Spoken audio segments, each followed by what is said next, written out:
তুমি যখনই জীবনে সফল হতে শুরু করবে তখন কিছু লোক তোমাকে টেনে নামানোর চেষ্টা করবে। জেনে রাখো কিভাবে এই ঈর্ষান্বিত লোকেদের চিনবে। নম্বর এক, তারা তোমার ভালো খবরেই খুশি হয় না। তারা তোমার সাফল্যের কথা শুনলে হাসি মুখে থাকলেও তাদের চোখ দেখলেই বুঝবে তারা খুশি নয়। তারা সবার আগে বিষয় বদলানোর চেষ্টা করবে। নম্বর দুই, তারা তোমার ছোট ছোট ভুল খুঁজে বেড়ায়।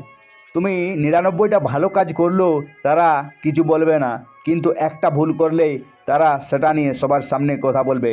মনে রেখো, তারা তোমার ভুল ধরার অপেক্ষাতেই থাকে। নম্বর তিন, তারা তোমার পেছনে তোমার সমালোচনা করে। ওই লোকেরা তোমার সামনে খুব ভালো সেজে থাকবে, কিন্তু তুমি চলে গেলেই তোমার নামে গুজব ছড়াবে।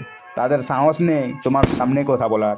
নম্বর চার, তারা তোমার সাফল্যকে ভাগ্য বলে উড়িয়ে দেয়। তারা বলবে, তুই তো ভাগ্যের জোরে পেয়ে গেছিস। তারা তোমার পরিশ্রমকে কখনোই স্বীকার করবে না, কারণ এটা স্বীকার করলে তাদের নিজেদের ব্যর্থতা মেনে নিতে হয়। নম্বর পাঁচ, তারা তোমাকে সব সময় নকল করতে বা কপি করতে থাকে। তারা একদিকে তোমাকে হিংসা করবে, অন্যদিকে তোমার কথা বলার ধরন, তোমার স্টাইল, তোমার কাজ সব কিছু বিষয় নকল করার চেষ্টা করবে।